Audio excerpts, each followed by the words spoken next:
주식메이트 방송을 시작하겠습니다. 이번에는 경구용 치료제 후발주자들에 대해서 전반적으로 살펴보는 시간을 갖도록 하겠습니다. 경구용 치료제 후발주자들은 바로 이런 종목들 있죠. 골드 퍼시픽, 제넨셀 관련주이고요. 세종 메디칼도 역시 제넨셀 관련주이죠.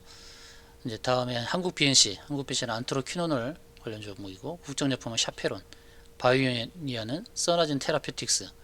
다 경구용 치료제를 개발하고 있는 회사들과 연관되어 있죠. 제넨셀, 안트로퀴노놀, 샤페론, 써나젠 테라피틱스 다 천연 물질을 가지고 경구용 치료제를 개발하고 있는 회사들입니다.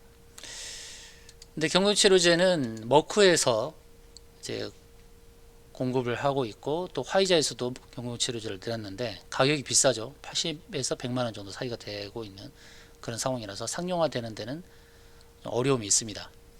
그래서 이제 후발주자들이 파고들 텐데요. 경구용 치료제는 내년에 나온다 그러면 상대적으로 머크나 화이자보다 저렴하게 나올 것을 기대하기 때문에 의미는 있습니다. 자, 골드 퍼시픽은 바닥을 좀 잡아가는 그런 모습이죠. 차트의 모습이 계속해서 하락하는 그런 패턴이 아니라 하락해서 돌리는 그런 흐름입니다. 그래서 바닥권에서 좀 저점 지지가 되어지는 그런 모양을 하고 있고, 일봉, 주봉, 월봉 모두 저점에서 좀 상승을 노리는 그런 흐름으로 보여집니다. 모든 이평선 아래에 있어서 저항들이 촘촘히 쌓여 있지만 저항선에서는 단기적으로 대응을 잘 해야 되지 않을까, 이렇게 판단합니다. 일봉, 주, 월봉 모두 저점에서 지지력을 다지고 상승을 모색하는 흐름. 다만 이제 이평선 아래에 있어서 이평선 저항을 체크하고 대응해야 될 것입니다.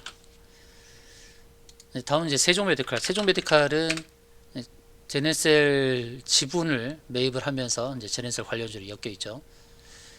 이 복강경 내시경 그런 의료기기를 공급하는 그런 회사인데, 제넨셀의 지분을 취득을 하면서 제넨셀 관련주로 엮인 겁니다. 자, 세종 메디칼은 121선에서 지지를 받고 이제 반등을 모색하고 있죠. 한때 8,700원까지 갔다가 하한가를 맞고 급락을 했지만 120선 지지를 받고 이제 상승을 돌리는 흐름이고, 매매 패턴을 보시면 10월 27일, 28일 이 양일간에 개인이 많이 매수한 흐름이 나옵니다. 여기서 10월 27일부터 28일 사이에 700억 정도를 매수를 했는데, 기타 법인의 매물을 받은 거죠. 기타 법인의 매물을 받아서 슈퍼개미가 700억 정도 베팅을 한 것으로 보여집니다. 세종 메디칼은 골드 퍼시픽과 마찬가지로 120에서 지지받고 이제 상승 가능성이 높은 그런 상황이다.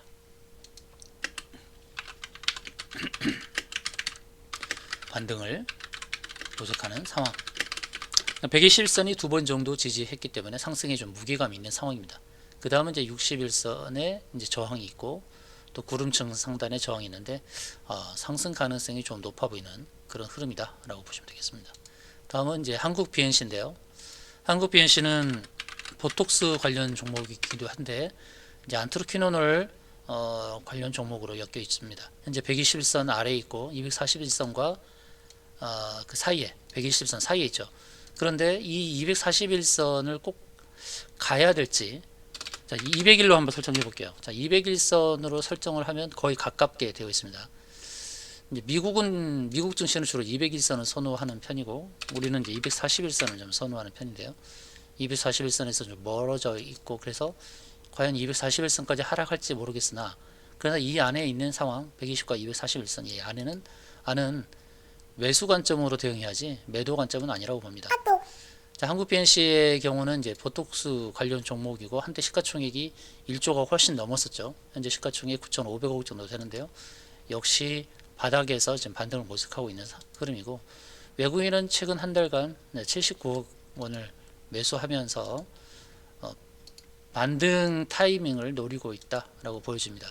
주봉과 월봉에서는 지지가 좀 멀어 보이죠. 주봉을 살펴봤을 땐 60주선까지도 하락할 수 있는데 60주선까지 하락을 허용하기는 쉽지 않을 것 같습니다. 현실적으로는 혹시 하락을 하더라도 241선 지지가 가능할 것이다 라고 봅니다. 그래서 한국 BNC는 121선 하회 후 저점에서 계속 반등을 노리고 있는데 저점 지지력을 쌓는 중인데 혹 241선까지 하락해도 매수 관점에 대응이 좋겠다는 말씀을 드립니다. 매수 관점에 대응이 좋겠다는 말씀. 반등할 때 역시 이제 61선 이렇게 구름층 다 저항 영역이죠.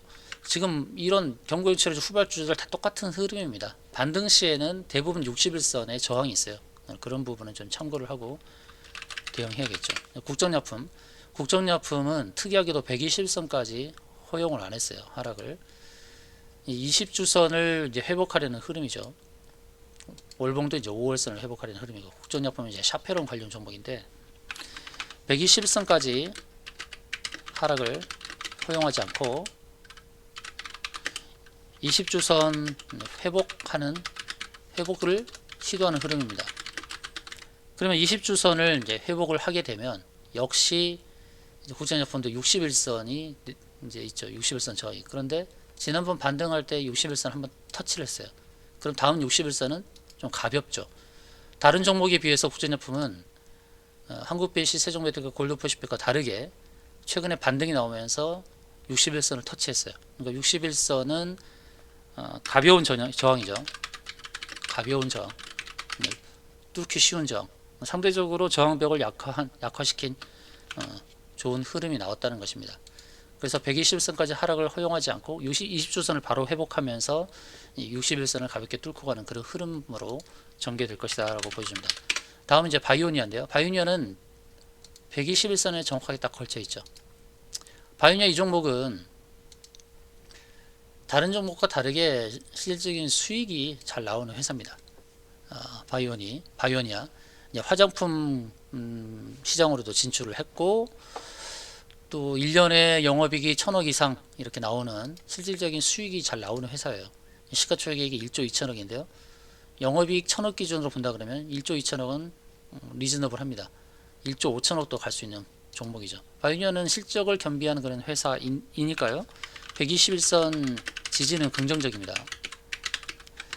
그 다음에 상승을 할 때는 역시 61선이 저항이 될 수 있겠죠. 61선 하회한 이후에 61선 만난 적은 없어요. 그러니까 역시 다른 종목들처럼 대부분은 61선 저항은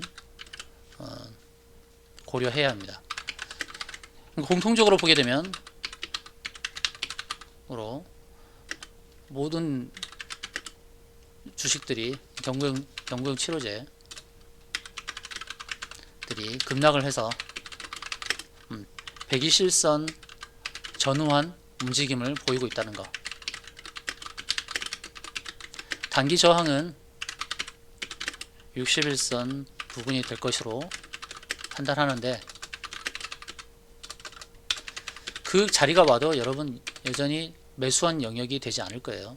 매수한 가격이 되지 않기 때문에 중장기적인 관점에서는 의미가 있다. 내년도 시장을 바라봤을 때 중장기적인 관점에서는 모두 더 큰 상승을 기대해 볼 수 있다고 안내를 드립니다.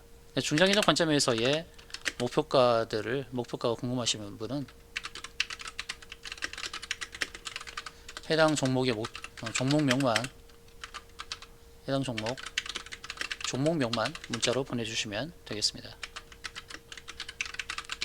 중장기적 관점에서 목표가 그것을 확인하시고 매수 단가가 높다 그러면 추가 매수를 해서 평단을 낮추는 것도 필요하고요. 어느 정도 목표가를 확인해서 내가 매수한 가격보다 좀 높다 그러면 좀 여유 있게 시장을 살펴볼 수 있지 않을까 이렇게 판단합니다. 부담 갖지 마시고 편안하게 해당 종목명만 문자로 보내주시면 내용을 알려드리도록 하겠습니다. 이상으로 방송 마치겠습니다.